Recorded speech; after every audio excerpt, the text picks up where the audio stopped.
ఇవాళ మంది 15th episode. అందరికీ నమస్కారం. ఈ సమయంలో అందరికీ సామాన్యంగా వచ్చే సమస్య ఏంటంటే దగ్గు, పడిశము, తుమ్ములు. ఆ సముద్ర తీరాన ఉన్న వాళ్ళకి ఒక ప్రత్యేక సమస్య ఉంటుంది. రక్తంలో కొన్ని రకాల తెల్ల కణాలు ఉంటాయి. ఆ తెల్ల కణాలలో ఈస్నోఫిల్ అనే ఒక ప్రత్యేకమైన తెల్ల కణం. ఆ ఈస్నోఫిల్స్ ఎవరికైతే ఎక్కువ ఉంటాయో లక్షణాలన్నీ కూడా ఆస్తమా లాగానే ఉంటాయి. చిన్నపిల్లలకి పాల ఉబ్బసం, పెద్దవాళ్ళకి ఆస్తమా లాగా ఉంటుంది. అది వాస్తవానికి ఆస్తమా కాదు. కొంతమంది డాక్టర్లు దీన్ని గమనిస్తారు. మనం కంప్లీట్ బ్లడ్ పిక్చర్ అని సిబిపి అనేది చేస్తే ఆ ఈస్నోఫిల్స్ అనేది 6 కంటే తక్కువ ఉండాలి. ఇంకా దీన్ని లెక్క పెట్టడానికి అబ్సల్యూట్ ఈస్నోఫిల్ కౌంట్ అని కూడా చేస్తారు. ఎన్ని కణాలు ఉన్నాయని. ఇది చాలా సర్వసాధారణం. ఇవి రావటానికి కారణం దోమలు. ఈ అనాఫిలస్ దోమ కుడితేనేమో మలేరియా వస్తుంది. ఫ్యూలెక్స్ దోమ కుడితే బోధకాలు వస్తుంది. ఇది కూడా దోమపోటు వల్లనే ఈ ఈస్నోఫిలియా అని వస్తుంది. దీనికి ముక్కు కారటం, ముక్కు దిబ్బడ, గొంతు నొప్పి, గొంతు గరగర, తలనొప్పి. తలనొప్పి 2 పక్కలా ఉండొచ్చు, ఓ పక్క ఉండొచ్చు. ఈ విధమైన లక్షణాలతో వస్తుంది. దీనికి మనము ఏం చేయాలంటే ముందు మనం అంతటా మనమే డాక్టర్ చెప్పకపోయినా కంప్లీట్ బ్లడ్ పిక్చర్ చేయించుకుని ఈస్నోఫిల్స్ ఎన్నో చూసుకోవాలి. ఈస్నోఫిల్స్ అధికంగా ఉంటే హెట్రజాన్ అనే ఒక టాబ్లెట్ ఉంటుంది. 100 మిల్లీగ్రామ్ టాబ్లెట్. అది ఉదయం ఒకటి, రాత్రి ఒకటి ఒక 45 రోజులు వాడితే ఈస్నోఫిల్ అదుపులో ఉంటుంది. ఈ సమస్య పరిష్కారం అవుతుంది. తర్వాత పిల్లలు ఈ సీజన్‌లో తడుస్తూ ఉంటారు. ఈ తడవటం వల్ల తల తడిచి వాళ్ళకి టాన్సిల్స్ అవి ఉబ్బుతూ ఉంటాయి. ఇంకోటి ఇక్కడ ఏంటంటే పుట్టినప్పటి నుంచి 6 నెలల పాటు ఎవరైతే తల్లిపాలు తాగుతారో అటువంటి పిల్లలకి రోగ నిరోధక శక్తి అధికంగా ఉంటుంది. తల్లి నుంచి పాల ద్వారా యాంటీబాడీస్ అనేవి వచ్చి వాళ్ళకి జీవితకాలం వాళ్ళ రోగ నిరోధక శక్తి బలంగా ఉంటుంది. పిల్లలు సెలవులు పెట్టడం లేకపోతే స్కూల్‌కి యాబ్సెంట్ అవ్వటం, తరచుగా హాస్పిటల్‌కి డాక్టర్ల చుట్టూ తిరగవలసిన పని ఉండదు. అదేవిధంగా తల్లిపాలు తాగిన వాళ్ళు మొదటి 6 నెలల్లో వాళ్ళ యొక్క మనోవికాసం, మేధో సంపత్తి కూడా చాలా బాగుంటుందని వైద్య పరిశోధనలు వెల్లడిస్తూ ఉన్నాయి. కొన్ని మనం గొంతు నొప్పి, గొంతు గరగర వీటికి కొన్ని చిట్కాలున్నాయి. ప్రతిదానికి మనకు మందులు అవసరం లేదు. ఇప్పుడు మన శాంతారావు గారిని పోతురాజు గారు పరిచయం చేస్తారు. ఓవర్ టు పోతురాజు గారు. అందరికీ నమస్కారం సార్. శాంతారావు గారితో మచిలీపట్నంలో తెలుగు భాషా సాంస్కృతిక సమాఖ్యలో 1-2 ఉపన్యాసాలు తీసుకున్నాం మేము గతంలో. అద్భుతమైన గంభీరమైన స్వరం అయింది. ఏ విషయాన్నైనా సూటిగా చెప్పగలిగిన వ్యక్తి. ఆయనతో మరో సమావేశం ఏర్పాటు చేసుకోవాలి, ఏదన్నా పిల్లలకి ట్రైనింగ్ పెట్టాలి అని అనుకుంటున్న తరుణంలో ఇది అదృష్టంగా భావిస్తున్నాను. ఈ కార్యక్రమం ఆలివ్ మిఠాయి వారు మిషన్ 10th క్లాస్లో తీసుకోవడం చాలా సంతోషం సార్. అటువంటి శాంతారావు గారిని ఈరోజు మనల్ని ఉద్దేశించి class room invest in child అనే అంశం మీద మాట్లాడవలసిందిగా కోరుతున్నాను సార్. నమస్తే. బియాండ్ ద క్లాస్ రూమ్ అనే ఒక పేరుతోటి మేము ఒక చిన్న ప్లాట్ఫారంని ఏర్పాటు చేసుకుని పిల్లల్లో పనిచేస్తున్నామండి. ఈ బియాండ్ ద క్లాస్ రూమ్ ప్రధానంగా అంటే తరగతి గదిలో మన విద్యార్థులకు అందవలసిన విద్యకు అదనంగా మనం ఏమిచ్చి పిల్లలని భావిభారత పౌరులుగా తీర్చిదిద్దవచ్చో అనే అంశం మీద మేము కొంత పరిశోధన చేసి వాటిని అమలుపరుస్తూ ఉన్నాము. ఆ పరిశోధన కూడా ఇంకా కొనసాగుతూ ఉంటుంది. కోవిడ్ వచ్చిన సందర్భంలో మొదలుపెట్టి ట్రైనింగ్లు స్టార్ట్ చేస్తూ ఉన్నాం. మనందరికీ తెలుసు కోవిడ్లో బాగా ఎఫెక్ట్ అయ్యాము. అంటే పిల్లలకి వాళ్ళ పీర్ గ్రూప్లో ఒక కమ్యూనికేషన్ లాంగ్వేజ్ ఏదైతే ఉందో అది మిస్ అయిపోయింది. ప్రాక్టికల్గా మిస్ అయిపోయింది.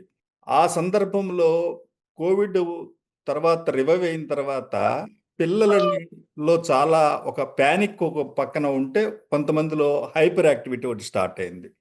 బెరుకు చూపులు, భయం కూడా కొంత తాండవిచ్చింది. స్కూలు వాతావరణం లేక అసలు చిన్న పిల్లల్ని టచ్ చేసుకుని వాళ్ళు ఆడుకుని కలిసిమెలిసి ఆడుకునే వయసులో అది బాగా మిస్ అయిన తర్వాత హౌ టు రియాక్ట్, ప్రతిస్పందన ఏమిటి, పిల్లల ప్రతిస్పందన ఏమిటి అనేది పెద్ద క్వశ్చన్ మార్క్ వచ్చింది. మనకే కాదు అన్ని దేశాల్లో వచ్చింది కోవిడ్ ఎఫెక్ట్ అనే దేశాల్లో. ఈ నేపథ్యంలో ఆ గ్యాప్ని మనం ఏమన్నా పూరించగలమా అనే ఉద్దేశంతోటి ఇది స్టార్ట్ చేశాం. ఇది స్టార్ట్ చేసినప్పుడు మా అందరిలో కల్లా ఒక ఉమ్మడి భావన ఏంటంటే, ఎడ్యుకేషన్ వేరు, నాలెడ్జ్ వేరు. ఇంద్రియాల నుంచి మనకి జ్ఞానం వస్తుంది. ఆ జ్ఞానము చిన్నప్పటి నుంచి, పుట్టినప్పటి నుంచి చనిపోయేంత వరకు వస్తుంది. ఈ చనిపోయేంత వరకు వచ్చే జ్ఞానాన్ని మనము సంపాదించాలి, మనలో ఇముడ్చుకోవాలి, ఇన్కల్కేట్ చేసుకోవాలనుకున్నప్పుడు మన సెన్సెస్‌ని ప్రాపర్‌గా ఫంక్షన్ చేయించాలి. పిల్లలకైతే పిల్లలు ఫంక్షన్ చేయించాలి. మనం గూడా జాగ్రత్తగా, ప్రాపర్‌గా అంటే ఆ సెన్సెస్‌ని సద్వినియోగం చేసుకోగలుగుతున్నామా లేదా ఆ ఇంద్రియాలని? ఒక పువ్వుని చూసి ఆనందించగలుగుతున్నామా లేదా? ఒక పాప నవ్వును చూసి ఆనందించగలుగుతున్నామా లేదా? పాప ఏడుస్తుంది అంటే ఎందుకు ఏడుస్తుంది? అది మనం స్పందించగలుగుతున్నామా లేదా? కారణాలేంటి? మనందరికీ సెన్సెస్ అంటే తెలుసు. ఏడ్చే పాప వాళ్ళ అమ్మ ఎత్తుకోగానే నవ్వుతూ ఉంటుంది. అదంటే ఒక స అంటే టచ్ సైకాలజీ. అంటే పిల్లకి అప్పటి నుంచే అర్థమవుతుంది. ఎత్తుకున్నది మా అమ్మే అని ఒక భరోసా, ఒక జ్ఞానం వచ్చేస్తుంది. ఇది పెరుగుతూ ఉంటుంది పిల్లల్లో. ఆ జ్ఞానేంద్రియాల ద్వారా జ్ఞానం.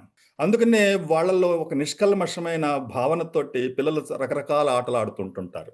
మనం కూడా చాలా ఇప్పుడు వర్షాకాలం అయితే చక్కగా పడవలు చేసుకుంటూ ఉంటారు, తడుస్తుంటారు, తుడుచుకుంటూ ఉంటారు, మాట్లాడుకుంటూ ఉంటారు, రైలాట ఆడుకుంటారు, పడవాట ఆడుకుంటారు, బస్సు ఆట ఆడుకుంటారు.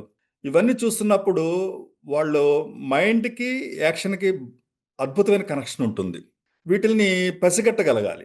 పసిగట్టగలిగినప్పుడు ఆ లింక్ ఏదైతే ఉంటుందో, ఆ లింక్‌ని యాస్ ఎ పేరెంట్‌గా, యాస్ ఎ టీచర్‌గా అర్థం చేసుకుంటూ ఉండాలి. అంటే వాళ్ళు మనం గూడా చెప్తుంటారు.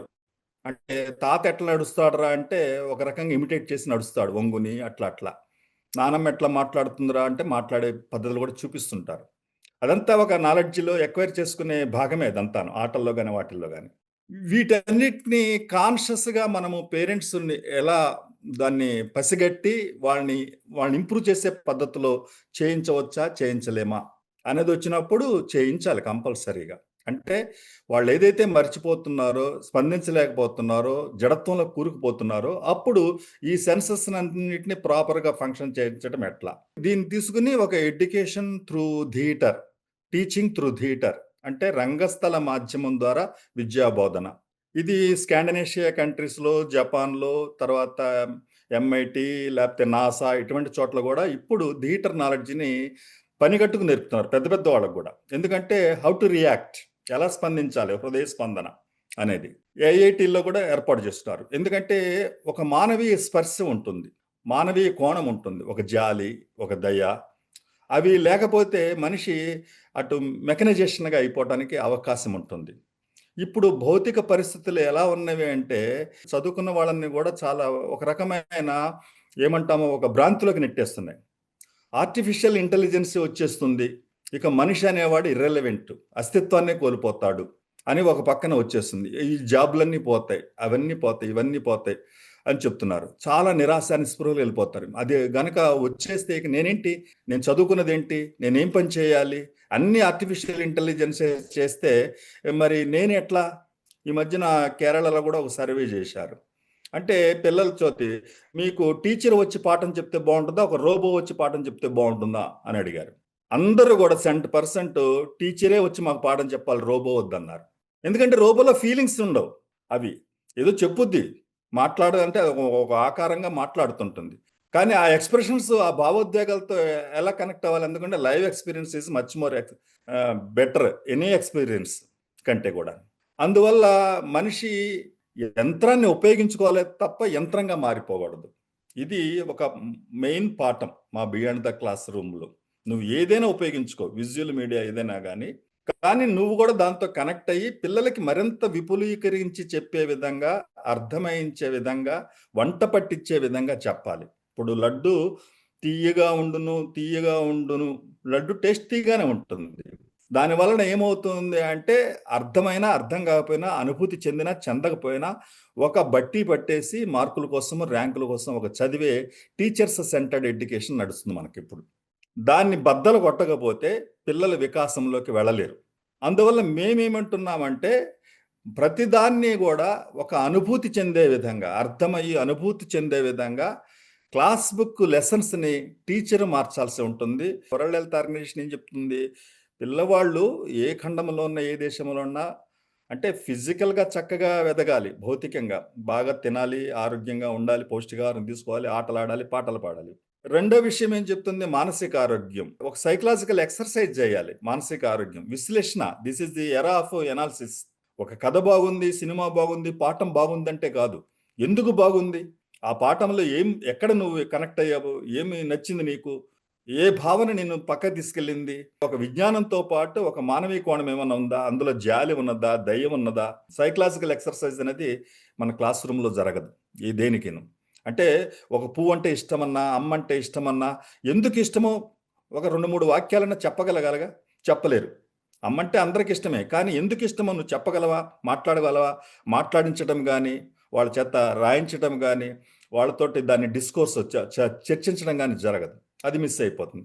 తర్వాత సోషల్ హెల్త్ కూడా ఇప్పుడున్న పొలిటికల్ సర్కమ్స్టెన్సెస్లో చాలా చోట్ల సోషల్ హెల్త్ని కూడా మిస్ అవుతున్నారు. కోవిడ్ కంటే కూడా కొన్ని స్కూల్స్లో ఒక రకమైన అవాంఛనీయమైన వాతావరణాలు ఏర్పడుతున్నాయి. అంటే మతాల వారీగా కూర్చోబెట్టడము, కులాల వారీగా కూర్చోబెట్టడము. అంటే కామన్ స్కూల్ సిస్టమ్ నుంచి మన చిన్నప్పుడు అందరం ప్రభుత్వ పాఠశాలలో చదివేటప్పుడు అందరం కుల మతాలు, ముస్లిం పిల్లలతో స్నేహం చేసేవాళ్ళము, దళితుల పిల్లలతోటి స్నేహం చేసేవాళ్ళు, అగ్రవర్ణాలు అంతా చక్కగా కలిసి ఉండే. ఆడ మగాళ్ళ మీద కూడా, జెండర్ మీద కూడా పెద్ద ఇబ్బంది ఉండేది కదా. తల్లిదండ్రులు కూడా ఆ విధంగానే చెప్తున్నారు. లేనిపోని అన్ని ఒక అభిప్రాయాలు, అంటే సైంటిఫిక్ రేషనల్ థింకింగ్ లేకుండా వాళ్ళు ఏదైతే అనుకున్నారో దాన్ని బలంగా రుద్దుతున్నారు. దానివల్ల కూడా పిల్లలకి ఏంటంటే అది మైండ్లో పడిపోతుంది. చిన్నప్పుడు మైండ్లో పడిపోయింది, పెద్దయ్యాక కూడా అదేగా ఆ భావంతో ఉంటారు. ఒక వివక్షతాపూరిత భావంతో, ఒక ద్వేషపూరిత భావంతో ఉంటారు. ఆధ్యాత్మికం కాదు, ధార్మిక భావన. అంటే స్పిరిచువల్ హెల్త్ అంటే హూ యామ్ ఐ, అసలు నేనేమిటి నిరంతరము మూల్యాంకనం చేయాలిగా, సమగ్రంగా మూల్యాంకనం చేయాలి కదా. మన దగ్గరికి వచ్చేటప్పుడు పిల్లలు ఎలా ఉన్నారు, తర్వాత ఎలా అభివృద్ధి అవుతున్నారు తెలియాలి కదా. మీరే చెప్తున్నారు 8-9 తరగతుల పిల్లలకు కూడా ఒక వాక్యం పర్ఫెక్ట్గా రాలేకపోతున్నారు. అందుకనే ఇప్పుడు ఏమంటున్నారంటే FLN అంటే ఫౌండేషన్ లిటరసీ న్యూమెరసీ. పిల్లవాళ్ళకి 6-7 తరగతులకు వచ్చేటప్పటికి తను ఏదైతే సొంతంగా భావాన్ని వ్యక్తీకరిస్తాడో ఆ వ్యక్తీకరించే మాటలని చక్కగా చెప్పగలగాలి, రాయగలగాలి, చదవగలగాలి. ఇప్పుడు లిజనింగ్ లాంగ్వేజ్ స్కిల్స్ 4 ఉన్నప్పుడు మాట్లాడటము, వినటము అనేవి ప్రాథమికంగా ఉంటాయి. అవి చదువు రాని వాళ్ళకు కూడా వస్తాయి. ఆ తర్వాతే కష్టం. అంటే చదవటము, రాయటము. నువ్వేదైతే మాట్లాడుతున్నావో అది రాయగలవా, ఆ రాసింది మళ్ళీ తిరిగి చదవగలవా? అప్పుడు కదా నువ్వు కంప్లీట్ లిటరేట్ అయ్యేది. అది మిస్ అయిపోయి డిగ్రీలు వస్తున్నాయి, బీటెక్లు చేస్తున్నారు, ఖచ్చితంగా పేరుని తెలుగులోనో ఇంగ్లీష్లోనో స్పష్టంగా రాయలేకపోతున్నారు, ఒక వాక్యం కూడా రాయలేకపోతున్నారు. ఎందుకు వస్తుంది ఈ పరిస్థితి? టీచర్లు పాఠాలు చెప్తారు, పిల్లలు పెరుగుతుంటారు, న్యూస్ పేపర్స్ ఉంటాయి, సోషల్ మీడియా ఉంటుంది, కానీ ఈ రైటింగ్ స్కిల్, రీడింగ్ స్కిల్ పూర్తిగా పోతుంది, మిస్ అయిపోతున్నారు. అది పేరెంట్స్ గ్రహించాలి, టీచర్స్ గ్రహించాల్సింది. అందువల్ల స్పిరిచువల్ హెల్త్లో నా బలాలేమిటి, బలహీనతలు ఏమిటి అని గుర్తించే విధంగా టీచింగ్ జరగట్లేదు. పేరెంట్స్ కూడా గుర్తించట్లేదు. పేరెంట్స్ కూడా అన్ని పిల్లల్ని ఏంటంటే మా వాడు అన్ని సబ్జెక్టులు బాగుంటాయండి, ఇక్కడొక్కటే వీక్ అన్నట్టుగా మాట్లాడుతుంటారు. ఆ తర్వాత కోవిడ్ తర్వాత కూడా హైపర్ యాక్టివిటీ పిల్లల్లో పెరగడానికి గల కారణం తల్లిదండ్రులు ఏంటంటే వాళ్ళు ఏ చేసినా ముచ్చట పడుతున్నారు తప్ప వాళ్ళకి కుదురు నేర్పటం లేదు. ఒక చోట చక్కగా కూర్చొని ఒక పాట ఎలా పాడాలి, సంగీతం ఎట్లా నేర్చుకోవాలి, ఒక బొమ్మ ఎట్లా వేయాలి, ఒక కథ ఎట్లా వినాలి. అసలు కథల్లో చాలా జ్ఞానం వస్తుంది. కథ ద్వారా ఏంటి అంటే ఒకసారి చక్కగా వింటారు, విన్నదాన్ని తిరిగి చెప్పేటప్పుడు వాళ్ళ క్రియేటివిటీని అందులో మిక్స్ చేసి చెప్తారు, ఫీల్ అయ్యి చెప్తారు, ఊహాశక్తికి పదునెక్కుతుంది. అప్పుడు ఆ ప్రపంచాన్ని, కొత్త ప్రపంచాన్ని వాళ్ళు నిర్మించుకుంటారు, ఊహల ద్వారా నిర్మించుకుంటారు. భౌతికంగా చూసిన దాని మీద ఒక మెట్టు ఎదుగుతారు ఆ కథలు చెప్పేటప్పుడు. ఆ మెట్టెక్కి మళ్ళీ ఇంకొకళ్ళతో షేర్ చేసుకుంటారు. అందులో మేధస్సు ఉంటుంది, హృదయ స్పందనలు ఉంటాయి, ఆ 2 ఉంటాయి. ఆ రెండిటిని లేకపోతే ఏమవుతుందంటే పిల్లవాళ్ళు ఇంకా కిందకి వస్తారు తప్ప పైకి వెళ్ళలేరు. అంటే పిల్లల్లో ఆ ఆబ్జెక్టివ్ రియాలిటీని, సమాజాన్ని చూస్తాం, ప్రకృతిని చూస్తాం, కుటుంబాన్ని చూస్తాం, స్కూల్ను చూస్తాం, ఇవన్నీ మైండ్లో జరుగుతున్నప్పుడు దాని నుంచి తనదనే కంట్రిబ్యూషన్, ఒక మనిషిగా ఒక కంట్రిబ్యూషన్ చేసినప్పుడు దాని నుంచి ఒక కథ రాయటమో, ఒక కథ ఊహించుకోవటమో, జరిగింది కథని వాళ్ళ అమ్మకి చెప్పేటప్పుడు కొత్త క్రియేటివిటీ తోటి, కొత్త భాషతోటి వాళ్ళు చెప్పేటప్పుడు కదా మనిషి ఎదుగుదల ఉంటుంది. ఆ ఎదుగుదల అనేది అందులో ఒక సంస్కృతి ఉంటుంది, ఒక భాష ఉంటుంది, ఒక హృదయం ఉంటుంది, ఒక స్పందన ఉంటుంది. ఒక టెక్స్ట్ బుక్ ఎడ్యుకేషనే కాదు, ఈ ఎడ్యుకేషన్ అనేది పిల్లలకి అందించాల్సిన అవసరమైతే ఉంది. తర్వాత పిల్లలు అనేవాళ్ళు ఎడ్యుకేషన్ ఇన్‌స్టిట్యూషన్స్ అంటే ఫ్రమ్ నర్సరీ నుంచి యూనివర్సిటీ దాకా ఏదైనా చదువుకోండి ఇన్‌స్టిట్యూషన్‌లో. అది దాని ద్వారా ఎక్వైర్ అయ్యేది కేవలము ఒక 10% మాత్రమే. మిగిలినది 90% అనేది అంటే ఈ ఇంద్రియాల్ని బాగా ఎప్పటికప్పుడు ఫంక్షన్ చేసుకుంటూ, ఒక క్రిటికల్ థింకింగ్ తోటి, ఒక రేషనల్ థింకింగ్ తోటి, ఒక అబ్జర్వేషన్ తోటి, ఒక సింపతి, ఎంపతి తోటి ఆ ప్రజల్ని వాళ్ళని చూడగలిగినప్పుడు మాత్రము అతని హృదయ క్షేత్రము చక్కటి అంటే బండబారిపోకుండా ఉంటుంది. అంటే సరైన క్షేత్రంలోనూ సరైన బీజం పడినప్పుడే మంచి ఫలితం వస్తుంది. మన హృదయాన్నంతటిని జడత్వంలోకి బండలాగా తయారు చేసిన తర్వాత మనం ఎంత చెప్పినా ఎన్ని విషయాలు చెప్పినా పెరుగుతుంటుంది. బండలాగా అవుతుంటారు తప్ప అందులోకి నవనీతం కాకపోతే ఆ హృదయంలోకి ఏ మంచి భావాలు వెళతాయి? వాళ్ళు మళ్ళీ తిరిగి ఎట్లా సమాజానికి గాని, దేశానికి గాని ఏమందించగలరు వాళ్ళు? ఇయన్నీ పెద్ద క్వెషన్ మార్క్. అందువలన మనం ఏం చేయాలంటే ఈ క్లాస్ రూమ్ ఇన్వెస్ట్‌మెంట్ అంటే క్లాస్ రూమ్ వాతావరణం చాలా ముఖ్యమండి. అంటే ఇప్పుడు it's a class room management అనేది కూడా ఒక ఆర్ట్‌గా ఉంటుంది. మన క్లాస్ రూము 30 మందికి సరిపోయే క్లాస్ రూమ్‌లో 60, 70 మందిని కూర్చోబెడితే అదేం క్లాస్ రూమ్ అవుతుంది? తర్వాత 30 మందికి ఒక టీచర్ ఉన్నప్పుడు వాళ్ళ రేపో గాని, వాళ్ళు మాట్లాడే తీరు గాని వేరుగా ఉంటుంది. అంటే పర్సనల్‌గా అసలు మన దగ్గరికి వచ్చిన పిల్లలతోటి పర్సనల్ అటాచ్‌మెంట్. అందుకని మేమేమంటామంటే బోధన అనేది యాంత్రికంగా ఉండకూడదు. ఆత్మీయ బోధన ఉండాలి. పిల్లల బ్యాక్‌గ్రౌండ్ వేరుగా ఉంటది. Every child is unique. ఇంట్లో వాళ్ళ అమ్మా, నాన్నలు పోట్లాడుకుంటున్నారనుకోండి, ఆ పాప వచ్చి వాళ్ళ నాన్న పురుషాహంకారంతోటో, లేతే ఇతర కారణాలతోటో, లేతే తాగవచ్చో, వాళ్ళ అమ్మను కొడుతున్నాడనుకోండి, ఆ పాప మనస్తత్వం ఎట్లా ఉంటుంది? అది స్కూల్‌లోకి ఎట్లా వస్తుంది ఆ పాప? ఇట్లాంటియి ఎన్నో ఘటనలు జరుగుతా ఉన్నాయి. మరి ఆ పాప బ్యాక్‌గ్రౌండ్ ఏమీ తెలియకుండా మనమేదో మన దారిలో మన పాఠం చెప్పేసుకొని వెళ్ళిపోతే, ఆ పాపని ఎవరు పట్టించుకున్నట్టు ఇంట్లో పట్టించుకోక, టీచర్ పట్టించుకోకపోతే ఏమైపోవాలి ఆ పాప? అందువల్ల టీచర్‌కనే వాళ్ళకి చాలా బాధ్యత ఉన్నది ఈ రోజున. అంటే ఆ పాపకు పాఠం చెప్పడమే కాదు, ఆ పాప బ్యాక్‌గ్రౌండ్ ఎనకాల తెలుసుకొని, ఆ పాప ఏమన్నా ఎందుకు ఇబ్బంది పడుతుంది? క్లాస్ రూమ్‌లో అన్ని ఫెసిలిటీస్ లేకపోయినా ఎందుకంటే వాష్‌రూమ్‌లు ఉండవు, డ్రింకింగ్ వాటర్ ఉండవు చాలా చోట్ల. అయి ఉన్నంతలో సమకూర్చి వాళ్ళకి ముందు ఫిజికల్‌గా ఒక అట్మాస్ఫియర్‌లుగా చక్కగా చదువుకునే వాతావరణం ఇస్తే 50% చదువు చెప్పకపోయినా వాళ్ళకి ఆ వాతావరణంలో చదువుకోవడానికి అవకాశం ఉంటుంది. ఆ వాతావరణాన్ని కల్పించటంలో గూడా మేనేజ్‌మెంట్సు లేపోతే టీచర్సు ఉంది. అట్లాగే ఇంట్లో కల్పించలేని పేరెంట్స్ గూడా ఉంటారు. ఇలాంటి అననుకూలమైన వాతావరణంలో మనము 10థ్ క్లాస్ పరీక్షలకి చాలామంది పిల్లలు వస్తూ ఉంటుంటారు. ఆ తర్వాత అన్నిటికంటే మెయిన్‌గా ఎగ్జామినేషన్ ఆ మంత్ కూడా ఏదైనా ఉందనుకోండి, ఆ మంతు వాళ్ళకి చాలా కీలకమైన విషయాలు. చా చాలా చోట్ల చదువుకోవడానికే అవకాశం లేని విధంగా ఇళ్ళున్నప్పుడు, వాళ్ళు మనసు పెట్టి ఎట్లా చదువుతారు? అందుకని ఇక్కడ టీచరు హోంవర్క్ ఇచ్చినా, ఏం చేసినా అప్పుడప్పుడు వాళ్ళకి సజెషన్స్ ఇవ్వాలి. కౌన్సెలింగ్ చేయాలి. ఇంట్లో ఎలాంటి వాతావరణం ఉంటది? ఏ టైం అయితే నువ్వెట్లా చేయగలవు? చిన్న మాటే. ఆ టైంలో కాకుండా ఈ టైంలో చదువుకోనమ్మా. ఇది చదువుకో నాన్న. లేపోతే అందరూ ఉన్నప్పుడు ఈ టైంలో నువ్వు కొంచెం పెందరాడు లెగు నాన్న. నీకు బాగా వస్తుంది. అలా కొంచెం కొంచెం మోటివేట్ చేయాలి. ఎందుకంటే ఆబ్జెక్టివ్ సిట్యుయేషన్ మనం మార్చలేం. ఉన్న పరిస్థితుల్లో ఏంటంటే, ఆ పరిస్థితుల్ని మనం చక్కదిద్దుకోవటం ఒక భాగము. రెండో భాగం ఏంటంటే, ఆ పిల్లవాడికి ఆ పరిస్థితుల్లోనే కొంత ఉత్సాహం కల్పించే విధంగా మోటివేట్ చేయాలి. పేరెంట్స్ మోటివేట్ చేయలేరు కాబట్టి, టీచరే ఖచ్చితంగా మోటివేట్ చేయాలి.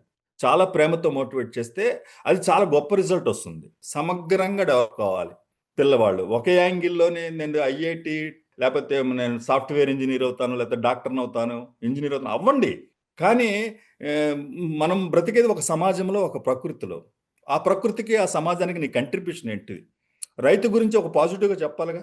ఎప్పుడో ఒక రైతు ఎక్కడైనా గాని ఒక రైతు ఆలుబిడ్డలతోటి 6 కాలం కష్టపడి ఎండనక, వాననక గట్టిగా పొలం దున్ని పంటలు పండిస్తే మనం మనం నోటికాటికి 4 మెతుకులు కతుకుతున్నాం అనే విషయాన్ని చెప్పాలిగా ఒక రియాలిటీని. మనం ఆళ్ళది ఏ కులమైనా, ఏ మతమైనా ఆ ధాన్యాన్ని మనం భుజిస్తున్నాము అనే అంటే ఒక గ్రాటిట్యూడ్ అంటే సొసైటీ పట్ల, శ్రమ పట్ల అది ఒక కృతజ్ఞతా భావం ఉండే విధంగా వాళ్ళకి పాఠాలు చెప్పాలి. ఆ వాస్తవాలు గూడా అవి. అట్లాగే సైంటిఫిక్ ఎవల్యూషన్ ఎట్లా జరిగింది అనేది చెప్పాలి.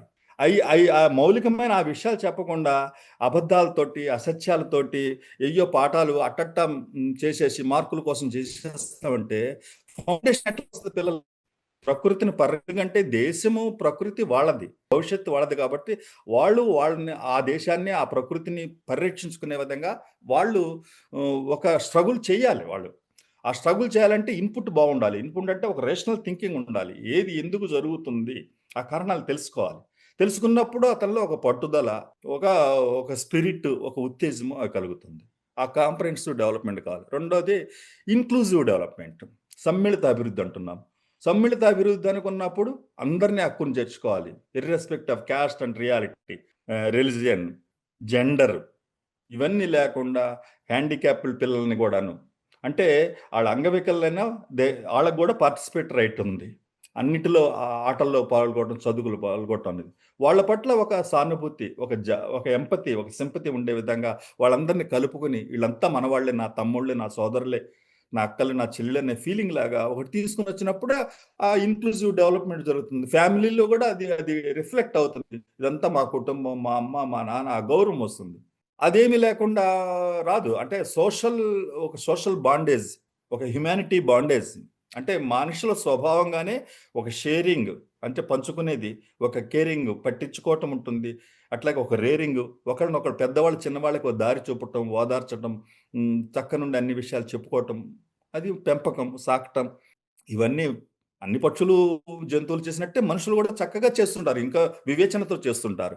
దీనివల్ల చాలా పిల్లలు తెలియని ఒక గొప్ప ఆనందాన్ని, గొప్ప ఉత్తేజాన్ని, గొప్ప స్ఫూర్తిని పొందటానికి అవకాశం ఉంటుంది. ఒక టెక్స్ట్ బుక్ లెసన్ల ద్వారా కాదు. ఒకటి ఏదైతే నేర్చుకున్నామో ఆ పునాది మీద ఒక సుస్థిర అభివృద్ధి, ఒకదాని మీద స్టెప్గా వెళ్ళాలి. ఆ స్టెప్గా వెళ్ళడానికి ఈ ఫౌండేషన్ లిటరసీ, న్యూమరసీ అనేది మొత్తం మిస్ అయిపోతుంది. అంటే చాలా చోట్ల ఏంటంటే అనువంశికంగా మనకు తెలుగు భాష ఎట్లా వస్తుందో చేతి వృత్తులు కానీ, వ్యవసాయం కానీ ఇవన్నీ వస్తాయి. ఇప్పుడు పేరెంట్స్లో కానీ, సొసైటీలో కానీ నువ్వు పెద్దయ్యాక బాగా చదువుకోవాలి, డాక్టర్ కావాలి, లేకపోతే పెద్ద సాఫ్ట్వేర్ ఇంజనీర్ కావాలి, నీకు వ్యవసాయం ఎందుకు, నీకు ఆ చేనేత పని ఎందుకు, లేకపోతే ఈ పని ఎందుకు, గిరిజనులకు కూడా నీకు అవన్నీ మర్చిపో అని పేరెంట్స్ కొంతమంది అట్లా చెప్తున్నారు పిల్లలకి. It's a wrong thing. మనకి ఏదైతే వస్తుందో ఆ వచ్చే జ్ఞానంతో పాటు కొత్త జ్ఞానం మనం నేర్చుకోవాలి తప్ప ఆ జ్ఞానానికి ఈ జ్ఞానం అడ్డం అని చెప్పడం అనేది చూశారు. పిల్లల్ని ఎదుగుదలని మనమే తగ్గిస్తున్నట్టు అవుతుంది. వాళ్ళు సమగ్రంగా ఎదగకుండా ఏదో ఇంకో రకంగా ఎదిగే పద్ధతిలో మనం చెప్పడం అనేది సరికాదు. ఈ విషయాలను కూడా మేము నొక్కి చెప్తుంటాం. వాళ్ళ తాతల దగ్గర నుంచి వస్తే డాక్టర్లు అవ్వాల్సిందే, ఇంజనీర్లు అవ్వాల్సిందే, కానీ చేతి వృత్తులు కానీ, వ్యవసాయం కానీ ఏవైతే పనులు వస్తాయి, చుట్టుపక్కల సరౌండింగ్స్ అన్ని పనులతోటి పరిచయం ఉండాలి. గ్రామ స్వరాజ్ అన్ని పనులతో పరిచయం ఉండాలనుకున్నప్పుడు అన్నిటినీ పరిచయం చేయాలి. కొండలు ఎట్లా తయారు చేస్తారో పరిచయం చేయాలి, ఒక కర్మాగారిని. అప్పుడు కదా ఒక ఆబ్జెక్ట్ వర్కర్స్ ఎట్లా పని చేయబట్టే మనం ఈ వస్తువులను ఉపయోగించుకుంటున్నాము. వీటన్నిటి పట్ల కూడా ఒక బాధ్యతాయుతమైన, అదే సోషల్ రెస్పాన్సిబిలిటీ. ఆ సోషల్ రెస్పాన్సిబిలిటీ అనేది పిల్లలకు నేర్పాలి. అది పేరెంట్స్ అట్లాగే టీచర్స్ కూడా అలవాటు చేసుకున్నప్పుడు మాత్రమే ఒక చక్కటి వాతావరణంలో మనం తీసుకెళ్ళటానికి అవకాశం ఉంటుంది. Life is a learning journey అన్నాడు Socrates. Life is a learning journey అంటే చనిపోయేంత వరకు మనం మనుషులు నేర్చుకుంటూనే ఉండాలి కొత్త విషయాలు. అప్పుడు మాత్రమే వాళ్ళు దేశాన్ని ఒక సజీవమైన శక్తితో చూడగలుగుతారు. అట్లాగే భ్రాంతులకి పోకుండా దిస్ ఈజ్ ది వాస్తవం, ఈ రియాలిటీలో మనం బతుకుతున్నాం అనే విషయాన్ని వాళ్ళకి అర్థమవుతున్నప్పుడు వాళ్ళు దాని నుంచి మంచి కోరుకునే దానికి, మంచి మార్పు వైపుకి వాళ్ళు వ్యక్తిగతంగాను సమాజపరంగాను వెళ్ళటానికి వాళ్ళకు ఒక అండర్స్టాండింగ్స్ వస్తే ఆ రకమైన దాంతో ముందుకు వెళ్ళటానికి ఎంజాయ్ చేస్తారు. లైఫ్ని కూడా ఆ పద్ధతిలో ఎంజాయ్ చేయడానికి అవకాశము ఉంటుంది. ముఖ్యమైన విషయం ఏమంటే పిల్లవాళ్ళు ఎవరు కూడాను 4 పద్ధతులు ఎదుగుతారు. ఇది మీకు కూడా తెలిసే ఉంటుంది చాలా మంది టీచర్లకి. ఇంటి దగ్గర నుంచి, కుటుంబం నుంచి ఎదుగుతారు 20%. రెండోది స్కూల్ నుంచి, టీచర్స్ నుంచి ఎదుగుతారు. మూడోది ఎప్పటికప్పుడు పీర్ గ్రూప్ నుంచి ఎదుగుతారు 20%. ఇక లాస్ట్ 25% వాళ్ళంతా వాళ్ళు సెల్ఫ్ ఇండస్ట్రీ చేసుకుని ఎదుగుతారు. ఇది కూడా టీచర్స్ గమనించాలి. టీచర్స్ మేమనుకుంటున్నది ఏంటంటే ప్రధానంగా ఇవన్నీ ఉద్దేశంతోటి మేము కూడా మా మంచి టీచర్ అనే ఒక టీచర్స్ కోసము, కేర్ టేకర్స్ కోసము, పేరెంట్స్ కోసము చిన్న మాడ్యూల్గా ఒకటి రాసాము. అందులో 8 సబ్జెక్ట్స్ పెట్టాము. అది ఒక భాగం అనుకోండి. మెయిన్గా ఏంటంటే మనది భారతదేశంలో ఒక సంస్కృతి ఉంది, ఆచార్య దేవోభవ, మాతృదేవోభవ, పితృదేవోభవ, ఆచార్య దేవోభవ. అంటే రాజులు కూడా గురుకులాల్లో అధ్యాపకుల దగ్గర తీసుకొచ్చి పిల్లల్ని అప్పచెప్పేసేవాళ్ళు. పిల్లలు మిగతా పిల్లలతో ఈక్వల్‌గానే రాజకొడుకులైనా అక్కడ సమంగానే ఉండి అన్ని పనులు గురుఆశ్రమాల్లో చేస్తూ చదువుకునేవాళ్ళు. ఇప్పుడు కూడా కామన్ స్కూల్ ఎడ్యుకేషన్‌లో అట్నే జరగాలి. అంటే ఎవరైనా గొప్పోళ్ళైనా, పేదవాళ్ళైనా అందరూ సమంగా ఉండి, సమంగా పనులు చేసుకుంటూ, సమంగా చదువుకోవాల్సిన ఆవశ్యకత ఎంతైనా ఉన్నది. టీచర్ అనే మనిషి దండలో దారంలాగా వ్యవహరించాల్సి ఉంటుంది. అంటే ఇంటికాడ ఒక క్రమశిక్షణగా సత్ప్రవర్తనతోటి నువ్వు ఇట్లా మెలగాలి, కోఆపరేట్ చేయాలి. అమ్మంటే ఇష్టం ఉందంటే కాదు, అమ్మకు నువ్వు ఎలాంటి తోడ్పాటు ఇస్తున్నావు అని అబ్బాయిలని అడగాలి. There is no gender difference. నీ పళ్ళెం నువ్వు కడుక్కుంటున్నావా, నీ బట్టలు నువ్వు ఉతుక్కుంటున్నావా, అమ్మకు నీళ్లు తీసుకొచ్చి పెడుతున్నావా, ఆడపిల్లలకే కాదు మగ పిల్లలకు కూడా ఇవి చెప్పాలి. ఇప్పుడు సోషల్ బిహేవియర్లో వస్తున్న మార్పులకు అనుగుణంగా ఇవి చెప్పాలి. అంటే పురుషాధిక నేను మగాడిని అనేది తగ్గించాలి. అందరూ ఈక్వల్ అనే విషయం అక్కడి నుంచి మొదలు పెట్టాలి. టీచర్ కూడా మొదలు పెట్టాలి. పేరెంట్స్ వాళ్ళ పద్ధతిలో వాళ్ళు వేరే చెప్పినా కానీ టీచర్కి మాత్రం ఈ దృష్టి ఉండాలి. ఇప్పుడు బుద్ధుడి గురించి మనం మాట్లాడుకున్నా, ఎవరి గురించి మనం మాట్లాడుకున్నా, ఒక ప్రశాంతమైన ఆహ్లాదకరమైన వాతావరణం లేకుండా ఎక్కడ చదువు వస్తుంది? దానికి ఇంపార్టెన్స్ ఇవ్వాలి. పీర్ గ్రూప్ ఈ రోజున యంగ్ ఇండియాని డ్రగ్ ఇండియాగా మార్చే విధంగా పెద్ద ఎత్తున ఇంపీరియలిస్ట్ దేశాల నుంచి నా భావన కూడా ఒక పెద్ద కాన్స్పిరసీ జరుగుతున్నదని నా భావన. మరి ఆ డ్రగ్ నుంచి విముక్తి అంటే మత్తు ద్రవాలకు వెళ్లకుండా వాళ్ళంతట వాళ్ళు కాపాడుకునే విధంగా పీర్ గ్రూపుల్ని ఈ బెట్టింగ్ గేమ్స్‌కి వాటికి దూరంగా ఉంచాలంటే మోరల్‌గా చెప్తే కాదు, ఆత్మీయంగా అసలు వాళ్ళ ఇంటికాడ పరిస్థితుల్ని, వీళ్ళ పరిస్థితుల్ని చదువుకున్నప్పుడు నువ్వే ఎట్లా జాగ్రత్తగా ఉండి అమ్మా నాన్నలకు కూడా కొంచెం దారి చూపించాల్సిన బాధ్యత నువ్వు ఉందనే కౌన్సిలింగ్ అనేది కంపల్సరీగా చేస్తూ ఉండాలి. అడాలసెంట్ పిల్లలకి మెయిన్‌గా 8, 9 తరగతుల పిల్లలకి చేసినప్పుడు వాళ్ళు చాలా గొప్ప మార్పులు కూడా వస్తాయి. ఇక నాలుగోది వాళ్ళ సెల్ఫ్ ఇండస్ట్రీ స్వయం కృషికి. ఇవన్నీ ఎందుకొస్తాయంటే ముందు ఆ పిల్లల యొక్క యాటిట్యూడ్ మారకుండా బిహేవియర్ మారదు. యాటిట్యూడ్ మారాలంటే ముందు అసలు టీచర్స్ యొక్క యాటిట్యూడే మారాలి. To educate hour selves. అందుకని పిల్లలు దృష్టిలో పెట్టుకుని అవసరమైతే పెద్దవాళ్ళు గానీ, మన టీచర్లు గానీ ఆ యాటిట్యూడ్‌ని సరిచేసుకొని మనం కూడా ఒక్కొక్క స్టెప్ నష్టమే లేదు. పిల్లల నుంచి కూడా చాలా విషయాలు నేర్చుకోవాలి.